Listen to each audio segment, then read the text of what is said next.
방금 제가 한 것은 무엇일까요? 맞습니다. 저는 거울에 비친 나 자신을 보고 있었습니다.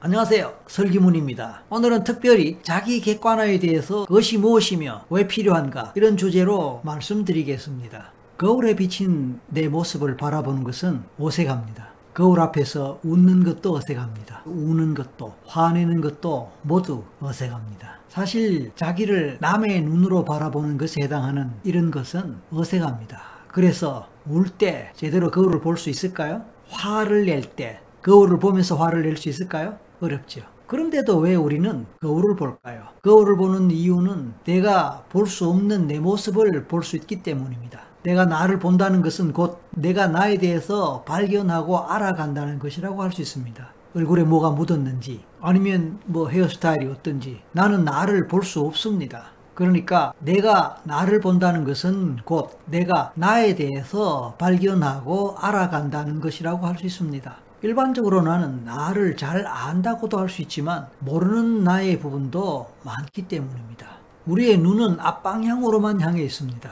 눈동자가 좌우로 움직이긴 하지만 이 눈동자는 안와라고 하는 눈구멍 골 안에 묻혀 있습니다. 그래서 눈구멍 골 밖은 보이지 않아서 우리는 내 자신의 얼굴을 전혀 볼 수가 없습니다. 그래서 거울이 필요합니다. 왜냐하면 거울은 얼굴의 모습을 있는 그대로 비춰주기 때문입니다. 그러나 거울은 얼굴만 보여주는 것이 아니라 나의 전신을 비춰주기도 합니다. 그리고 2개 이상의 거울을 잘 이용하면 심지어 내 뒷모습도 비춰줍니다. 이처럼 우리는 거울을 통해서 나를 더 잘 볼 수 있고 나에 대해서 더 잘 알 수 있습니다. 이게 결국은 무엇일까요? 바로 자기 객관화입니다. 나는 내 얼굴에 흉한 무엇이 묻었다 하더라도 잘 모르고 지나지만 다른 사람의 눈에는 보입니다. 주관적 입장에서는 알지 못하는 나의 모습을 남들의 눈에는 잘 보여서 남들은 잘 알고 있지만 나는 나의 주관적 입장에 머물기 때문에 알지 못하는 것이 많을 수 있습니다. 그래서 거울로 나를 보듯이 남의 눈으로 나를 볼 때 비로소 내가 모르는 장점이든 단점이든 알 수 있게 되는 것입니다.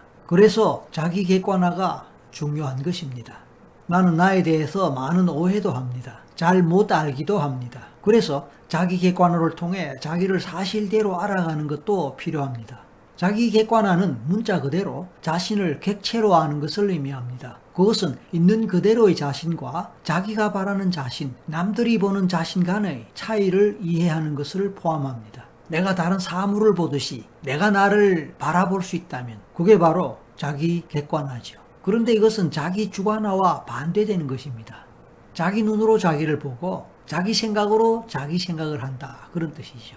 일반적으로 우리가 감정 경험을 할 때면 자기 주관화의 상태라고 할 수 있습니다. 어떤 상황에서 불안할 필요가 없는데 불안을 느끼고 화낼 일이 아닌 상황에서 화를 내고 슬퍼할 일이 아닌 일에 눈물을 흘릴 때가 있습니다. 그래서 남들보다 유난히 그런 감정 경험을 하기 때문에 현실에서 불편함을 느낄 수도 있고 그러한 자기에 대해서 못마땅해 여기면서 그것 자체가 스트레스가 될 수도 있습니다. 남들은 전혀 아닌데 혼자서 그렇게 느낄 때가 있습니다. 그 경우는 바로 자기 주관화의 상태라고 할 수 있습니다. 이런 경우에 자기 객관화를 통하여 자기의 상태를 객관적으로 살피고 자기의 감정을 객관적으로 바라보고 평가해 볼 필요가 있습니다. 그렇게 하면 비교적 빨리 냉정을 찾을 수 있고 차분하게 현실에 대처하기가 쉽습니다. 스포츠 경기 중계를 볼 때 어떤 선수가 실수를 한다면 시청자들은 소리를 지르면서 야 그거밖에 못해 좀 제대로 하란 말이야 그 선수의 실수를 나무라고 욕을 하는 경우가 많습니다.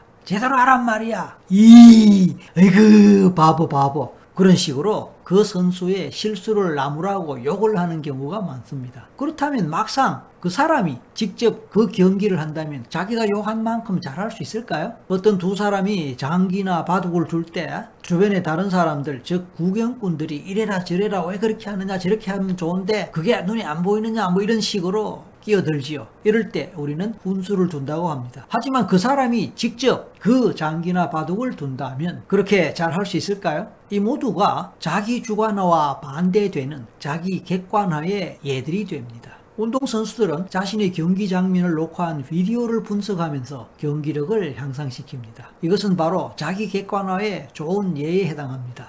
우리는 자신을 객관적으로 파악하고 분석하고 이해할 때 자기를 현실에서 좀 더 잘 적응시키고 발전시킬 수 있습니다. 그런 과정에서 자신의 약점을 극복할 수 있으며 장점을 더 잘 살릴 수 있습니다. 그래서 성공으로 더 쉽게 갈 수 있겠죠. 특히 감정에 잘 끌려가는 감정적인 사람이라면, 예민한 사람이라면, 그런 성격의 사람이라면 자기 객관화를 통해서 왜 어떨 때 특정 감정을 잘 경험하면서 그런 감정에 끌려가고 그것 때문에 힘들어하게 되는지를 알 수 있고 파악할 수 있게 될 것입니다. 자기 객관화를 할 수 있는 심리학적 원리와 방법에는 다양하게 있습니다. 그러므로 그런 것을 통해서 우리는 자기 객관화 능력을 높일 수 있을 것입니다. 자기 객관화를 한다는 것은 시야를 넓히는 것도 포함합니다. 우리는 어떤 문제에 빠져 있을 때 자기 눈앞만 봅니다. 바로 자기의 처한 현실만 봅니다. 그것만 생각합니다. 그것을 터널 시야, 중앙 시야라 그러죠. 그러나 그럴 때 옆에서 그러죠. 넓게 보라고, 크게 보라고. 그게 바로 주변 시야라는 것입니다. 다른 사람들의 입장에서 자기를 바라보고 생각하는 것도 포함합니다. 흔히 말하는 제3자의 관점에서 바라보는 것, 생각하는 것도 마찬가지입니다.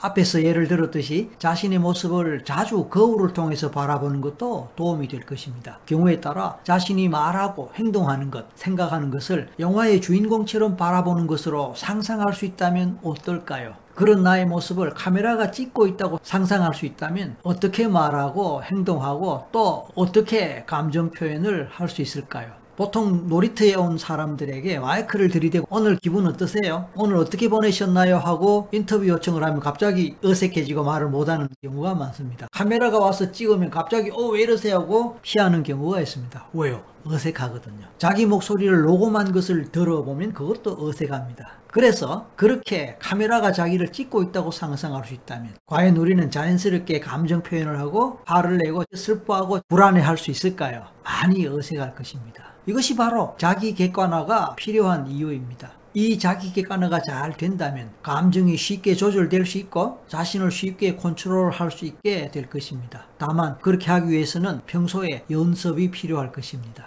반복적인 연습을 통해서 습관이 된다면 자기 객관화는 보다 쉽고 빠르게 그리고 나중에는 저절로 이루어지게 될 것입니다. 또 때로는 심리 테스트를 통해서 자기의 심리를 알아보고 파악해보는 것도 도움이 되고 필요합니다. 보통 많이 알려져 있는 심리 테스트 중에 한 가지가 바로 MBTI. 이것은 결국 자기를 보다 잘 객관적으로 이해하는 데 도움되는 자기 객관화의 한 방법이 될 것입니다. 자, 여러분 오늘 제 얘기를 들으면서 자기 객관화의 필요성을 좀 더 강하게 느끼지 않으십니까? 그렇다면 이제 그렇게 할 수 있는 실천을 해보시죠. 연습도 해보시고요. 이상 설기문이었습니다.